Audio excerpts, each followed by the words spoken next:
Glenis Gassmann is here. She is a business strategist, mentor, and result-driven coach with over 35 years of real-world experience helping business owners turn insight into action. And she's the founder of so many successful ventures, including a high-performing accounting and coaching firm. And she knows what it takes to build, scale, and exit a business with intention. And the book that she has coming out in audiobook form soon that we're speaking about today is called Why Knowing Isn't Enough, the No-Fluff Guide to Building a Business that Finally Turns Actions into Profits. So if you invested in programs, read books, listen to podcasts, and you know what to do, but you're still not doing it, then you need to check out this book because success doesn't come from knowing more. It comes from doing what matters consistently. And Miss Glenis Gassmann is going to get us excited, inspired, educated, so much more to finally take action, to finally put some of these massive, infinite resources in front of us to use. So, Miss Glenis Gassmann, glad to be speaking with you. Thanks so much, Robert. What a great intro. And if you're ready for action, if you really want some results, well, let's crack it open for the next 20 minutes. Let's make it happen, because when smartphones and especially iPhones came out where it's internet connected and the screen can be anything, I thought like, whoa, there's infinity in my pocket. And then now that there's AI and you can talk to it, feed it files, images, video, I'm like, it's infinity times 20. But at the same time, I'm so overwhelmed. And I sometimes feel bad about myself because I think like, you think about what someone in 1850 or 1950 could do in a day versus what we can do now. It's like, what's your excuse? Why aren't we all just like multiple millionaires changing the planet? And then I think, okay, I have to be kinder to myself. And now I'm thinking I need to have Miss Glenis tell me about just what her take is on this and just what's happening with the world and how we can succeed. So what are your thoughts? Yeah, my thoughts about all of that, it's really amazing, isn't it, from where we came from, because in 1958 I was born. So, and then, over the years, I was even looking at yesterday, I'm looking at a document that was given to me about launching this book as an online course. And it's got all my digital, emails and everything that's in it. And I've got to approve it all. And I was going, my God, that would have taken me a month to write. Okay. And so we are getting information faster through many different mediums. And you're right, lots of people are just overwhelmed and they're stopped and they're just not getting anything off the ground. And, it's not even just like people who are wanting to starting businesses, or it's people who have been in business for a long time and, they're managing operations, they're trying to scale and grow at the same time, they're managing people, and they're just not getting off the ground because completely overwhelmed, stopped, procrastinating, whatever, for whatever reason. We all have different patterns. We have different reasons for getting stopped. And it's actually understanding those, number one, and that's the first part of the book. The book's actually in three different sections. The first part is all about understanding your psychology of an action.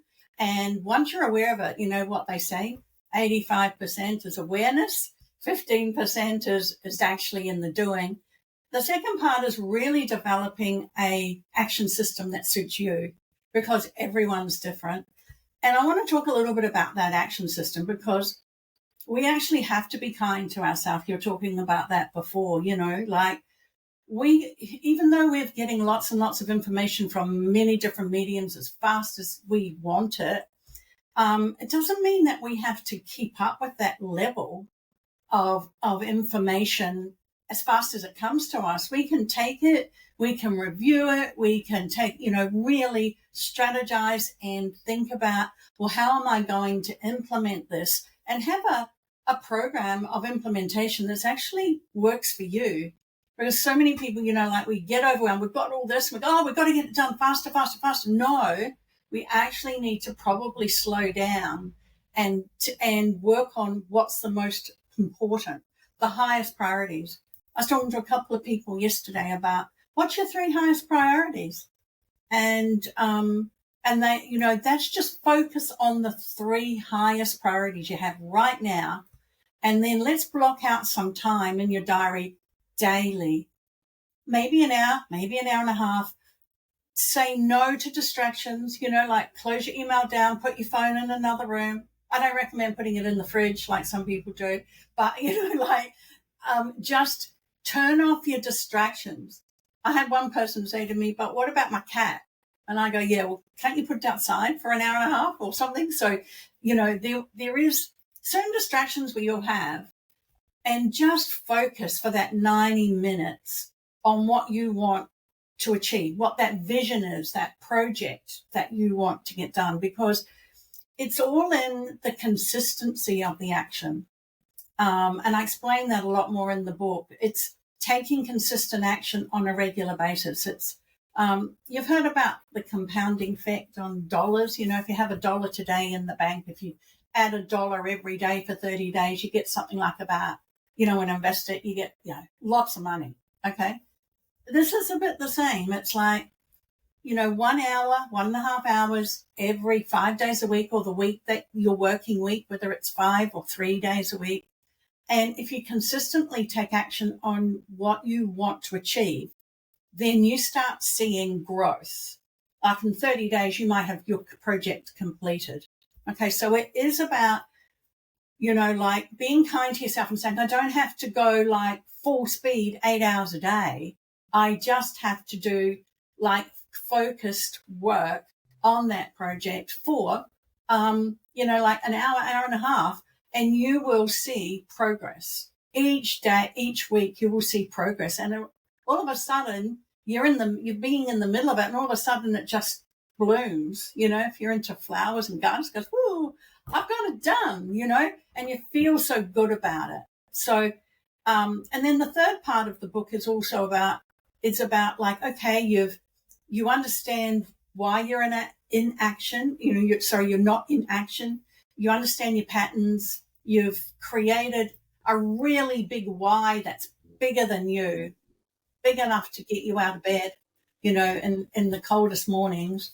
And then you've developed an action system. And then the third part of it is all about, okay, so I've got this now. Now it's time for me to share that with my team and lead people through this process and demonstrate through doing, right? So when you're like that, then your team's like that. So all of a sudden you've created, you've created a system that's workable for everyone inside of the chaos of the information that we get on a daily basis, because we're just focusing on the one thing, Yeah. Oh, yeah. That was a bit of a long-winded conversation about that, Robert. But, I see people like struggle because they are staying up at night, heavily embedded in spreadsheets. You got staff ringing up in the morning going, can't make it to work. They're managing their operations, and yet they want to get out. They see their sales dropping.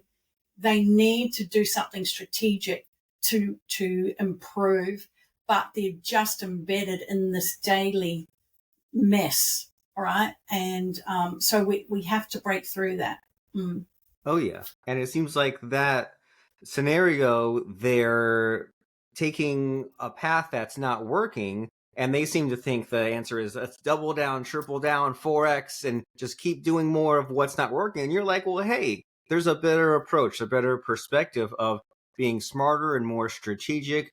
And it seems like the kind of the bad scenario we want to stay away from. There's the confusing motion for action, and there's putting unnecessary stress on yourself. And it even seems like self-sabotage in disguise, right? Of just like kind of taking on too much, being spread so thin, having all the chaos. And you say, hey, instead, like refocus and have a better structure here. And when you're explaining the three parts of your book, what's going on in my mind, I'm thinking like there's like the inner, and then the outer, and then there's others, right? There's the kind of get that purpose figured out. And then that second step is, okay, now how do I actually like take my action and be disciplined and consistent? And then how do I then apply my leadership and work with the team and delegate and kind of like, expand outward in that way?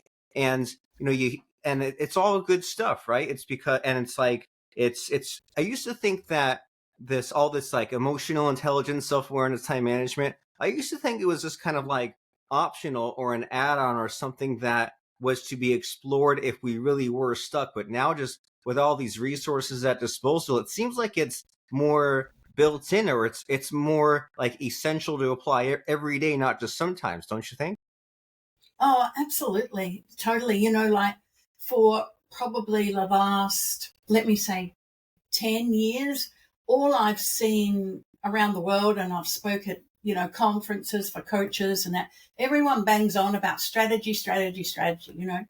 But the biggest thing is the tactics. So these are like the tactics of understanding yourself, because if you can have hundreds of strategies, if somebody came to me today and said, hey, here's my business, look at the cash flow, I want to earn, an extra couple of $100K next year profit, show me how to do it.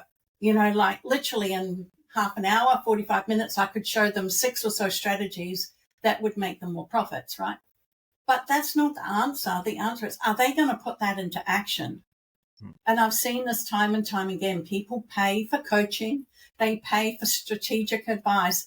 And it's like the old business plan, it goes in the top drawer and it gathers dust and no one looks at it and no one implements, because A, they haven't got time, and B, they're not action orientated, right? So what I see now is that we've got to work as business owners. We've got to work on ourselves. We've got to work on our own tactics. And, like you said before, we've got to have some consistency. We've got to have some discipline. We've got to be committed to the outcome. And we've got to make it easy for us to do that, for sure. And we can't like just go full on, because it just doesn't work. It's really just consistent over time. And then you're going to get one major success out of all of this. And then you go, hey, that was easy. How did that happen? And away you go. So it's very tactical. This book is really working on you. I like how you said it was working on your inner and the current, and then, your outer, and then your team, because it really is that really is how it's been developed. So if you want a great business, it starts with you, Yeah. The fish rots at the head first. Did you know that? So, I haven't heard that thing, but I can picture it. Yes. yeah. And, and most business owners aren't prepared to look at themselves, in that way. Not that it's a wrong thing, because we've got to learn and grow every day. But when you do turn it in and look at yourself and go, right, well, what could I be doing a bit differently to have my team turn up a different way, then that's growth. Even asking yourself that question is growth. Yeah. Oh yeah, you have to start somewhere, and even that's the first step. And someone told me that years ago, how reassuring that is, that if you're like doubting something specifically, right? Are you saying, well, could I be delegating to my team more? Could I be a better parent? The default is to think, well, because I'm asking these questions, I should feel bad about myself. But he said, no, just a lot of people don't even consider these questions. So it's not, you definitely don't want to get stuck in a loop and dwell on it. But if you're asking these questions, you're like, hey, I'm looking for that progress. I'm looking for growth. And this has me curious about your own transformation, because I'm sure you didn't have it all figured out. So does anything come to mind about where maybe in the past you've struggled and what you think you've overcome over time? Well, yeah, like this book has come out of the school of hard knocks, Robert. So, like we all go through that. And, I've had plenty of downs as well as ups, and survived. So, yeah, like, one thing that comes to mind, I was in my accounting practice and I hated it. I was like about 7 years in. I had managed to create a monster.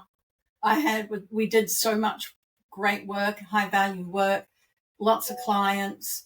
I had a team of people who weren't as productive as they should have been. And I was picking up the slack, probably working 10 hours a day, absolutely unhealthy, the whole lot, right?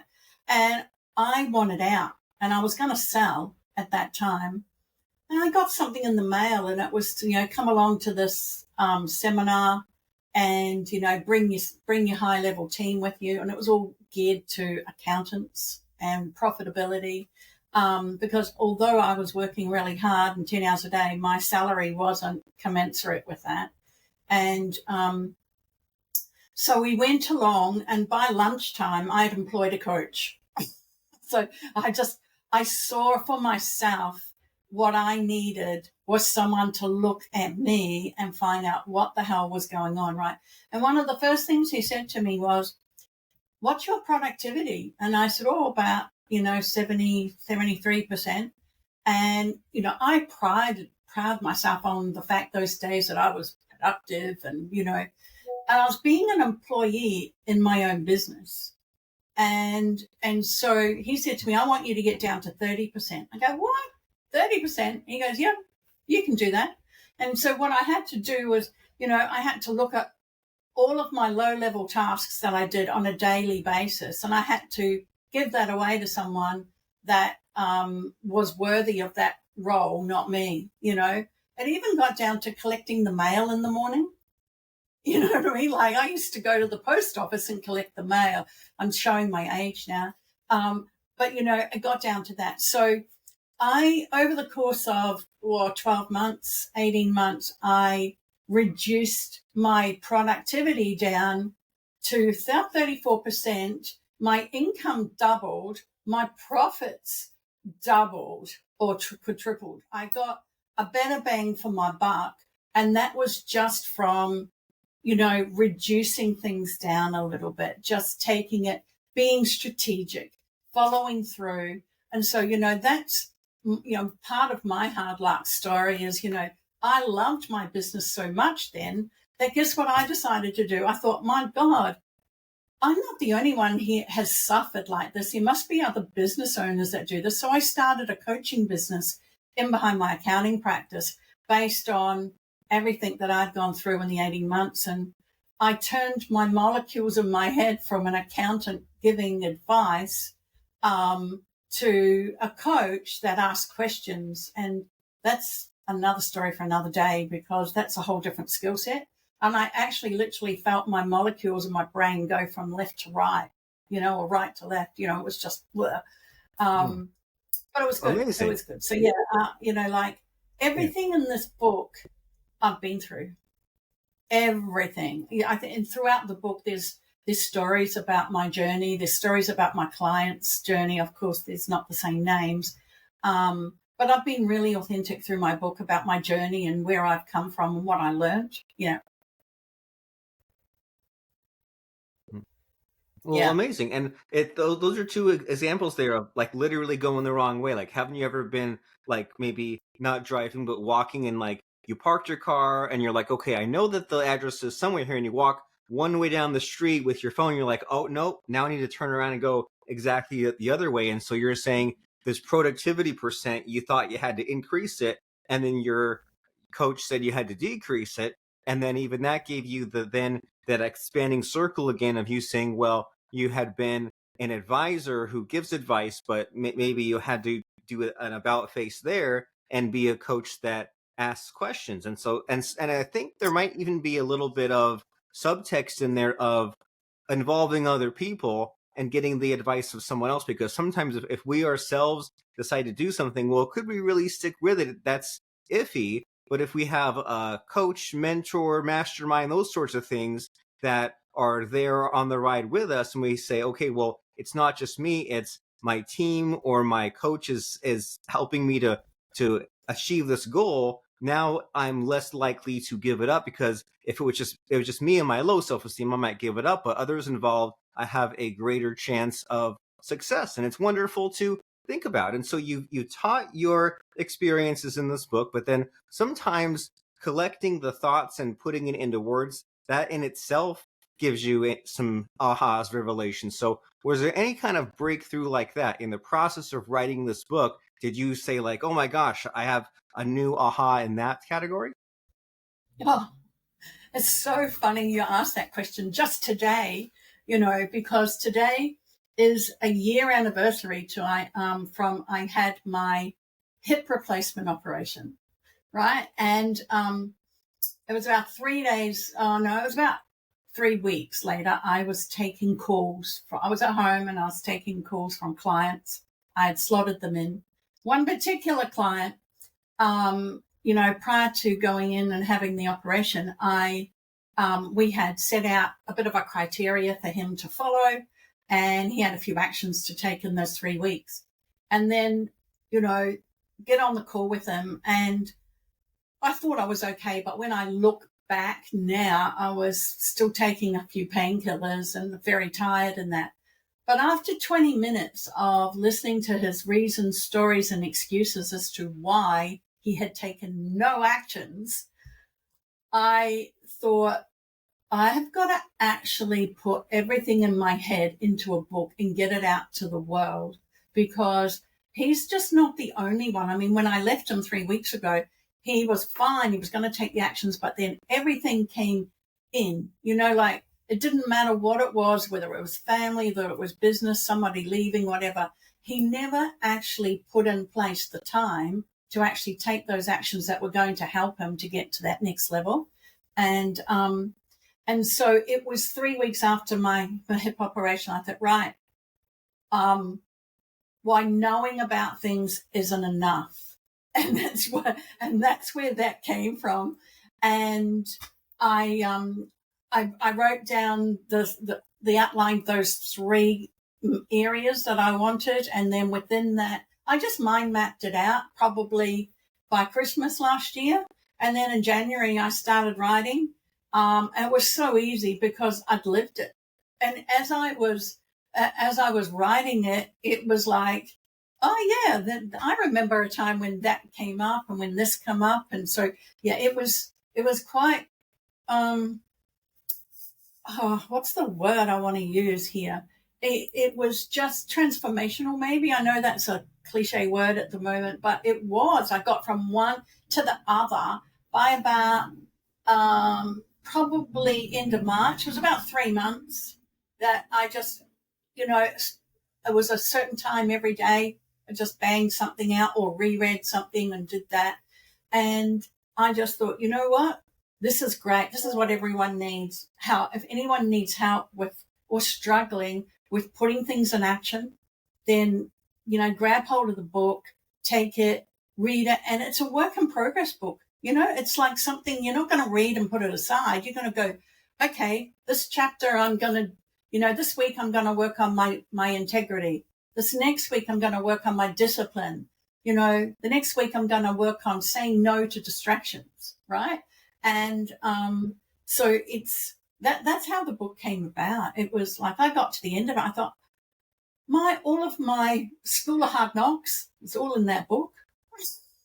Yeah, nice. And success stories too. Yeah.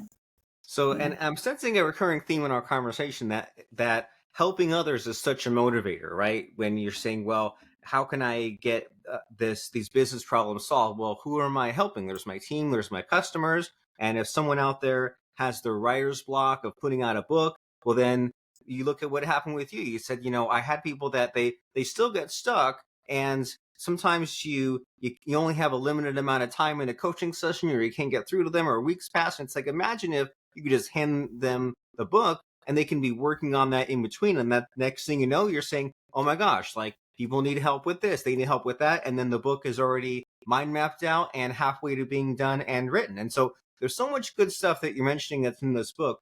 Why we get stuck, purpose, integrity, decision, execution, discipline, courage, saying no, as you mentioned, using failure as fuel, lighting the path for others, and just deciding to take action. And we all have these things that we've been sitting on and we coulda, woulda, shoulda, get to applying to go back to college, to reach out to that friend, to create that coaching program, to build that business, to make that app, whatever it is. We all have those things that, if we're not careful, might be regrets later in life, or that might be unfulfilled dreams. So it's sometimes a test, isn't it? If we really want it, well, then are we going to pay the price and time block that 90 minutes that you mentioned and get through those problems and figure out who can help us and everything that goes along with that. And so we've got into all kinds of interesting topics and areas here, Glenis, but in these final minutes of our conversation, what do you think is the missing question? What should I be asking you? I just don't know to ask you. Isn't that interesting? Yeah, I've been thinking about that. And I think it comes down to, why is it that people continually be why is it that people continually just stay stuck, right? They think that's just the status quo. They think that is all there is, we're just they have all these great ideas. They're innovators that they could actually change the world. But why is it that they think that they can't get this done? And why is that? That's a good question. Yeah. Why is that? Well, the issue is that they have never actually seen their idea. Well, firstly, they don't believe, they haven't got a vision bigger than themselves. So most of the time, people don't actually have the vision bigger than themselves about helping others. All right? Because sometimes we create the product or the service to that we're not thinking big enough about who it's actually going to help. So it's not big enough to pull us forward. Okay, so firstly, we've got to get a vision bigger than ourselves. And we've got to start believing in ourselves that we actually can change the world. It doesn't matter if we're a one-man band or we've got a team of 50 or 100.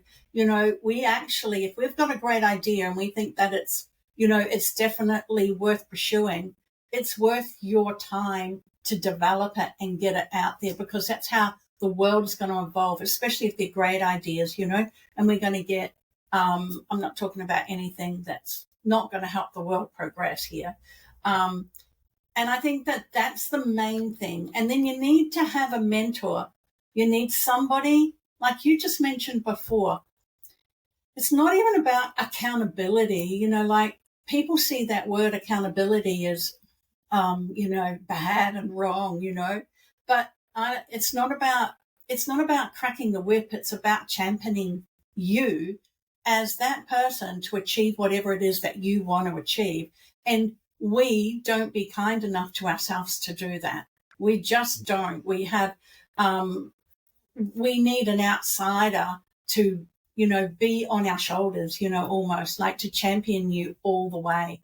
And that's what I think that people lack in this world. And, there's some great coaches and mentors out there. There's also some that don't actually match with the person that they're working with, and subsequently the person doesn't take the actions and doesn't get the results. It's not about strategy. This is all about tactics, having that belief in yourself, having a vision bigger than yourself, and taking the actions. And sometimes you just need, humans being humans, we just need someone to champion us along the way. So a little bit like when we're a little kid, or when you have kids. Have you got kids, Robert? Yes, 5-year-old. Yeah, so I've got a couple as well, but they're more adults now. But I still remember them when they were little, and we were always championing them along the way, whether it was walking, whether it was, like their creativity, playing a musical instrument, whatever it was, getting their certificates at school. We championed them all the time. That's how people grow. Well, business owners need that champion. And so they've just got to find that person to do it. Yeah. So you don't work by yourself. Go and find someone who you match with, who's going to do that with you. That's an important reminder, because it's such a paradox, isn't it? To have the low self-esteem, lack of belief, lack of motivation, but at the same time, be trapped in your own mind and say, "Oh, I don't need anyone else." It's like, well, which is it? Are you not competent in your present state and you need help, or is it the reverse? And so there's no harm in getting that extra perspective and trying new things. And you're saying, well, if you're someone out there who says, "Oh, well, I tried a coach, I tried a mentor, it didn't work," well, someone might say, well, maybe it was just the wrong fit, right? Like you go on a first date and say, okay, I went on one date. Dating is all bad. It's like, well, maybe it was the person, and it's similar analog in business, isn't it? And so it's like, well, you get this this bigger belief and get something that gets you excited, that pulls you forward, so that way you can actually achieve and accomplish great things. And there's a limited amount of time. None of us know how much time is left, but great things have been achieved in history, and there's great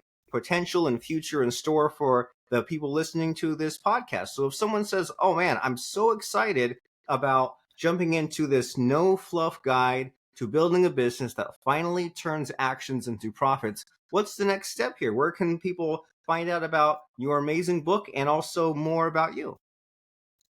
Well, they could jump on Amazon. We've got the Audible book coming out as well, and but Amazon, you can get the book or an ebook, or paperback. Audible, like I said, is coming out.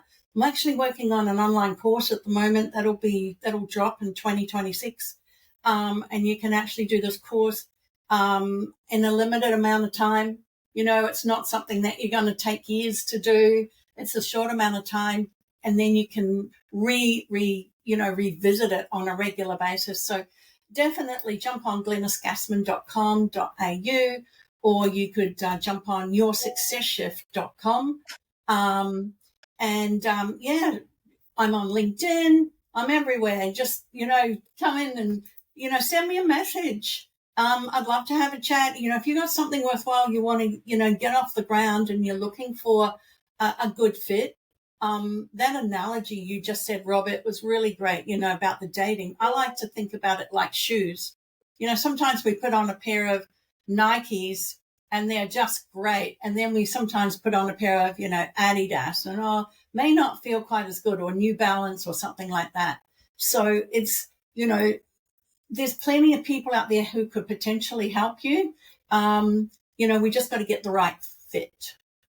Yeah, and no one said that that's instantly figured out, but we need to get on that right track, and don't give up. Don't be a self-defeatist. Solve the problem, right? Be a entrepreneur, be a business owner, and the person that can help you get there is Glenis Gassmann. She helps business owners turn intention into momentum, and this book that we've been speaking about is called Why Knowing Isn't Enough, the No-Fluff Guide to Building a Business That Finally Turns Actions into Profit. So you can find that on Amazon. You can find her at yoursuccessshift.com. And most importantly, you can friend her on LinkedIn and start that conversation. Check out her posts. You search Glenis,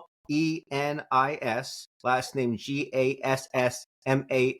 So that's Gassmann with 2 S's and 2 N's. And you find the one from Queensland, Australia. She's got 21,000 plus followers on LinkedIn. You friend her, you connect with her, and you can check out her newsletter on LinkedIn called The Execution Gap and see what her latest posts are. At the moment, she's posting about the Audible version that's coming out that we mentioned. You can get a free sneak peek of the book, Why Knowing Isn't Enough.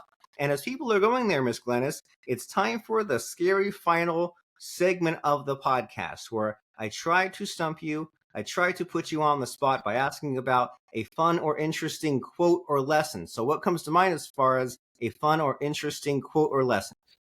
Right. Well, it's really interesting. Okay. And I've got this one from Warren Buffett, right? It's the difference between successful people and really successful people is the really successful people say no to almost everything. Very nice. Very helpful. So it is time to say no to more. That way you have that time to think, strategize, and do the more important high-level tasks. What a wake-up call. That book, as we said, is Why Knowing Isn't Enough by Miss Glenis Gassmann. Thanks for being here and enlightening us, being authentic. I'm really glad that you came, Miss Glenis. Thanks, Robert. It's been great being here, and thank you to everyone listening. It's a joy to actually be able to share all my wealth of wisdom and knowledge here with everyone. Please reach out, have a chat if you want.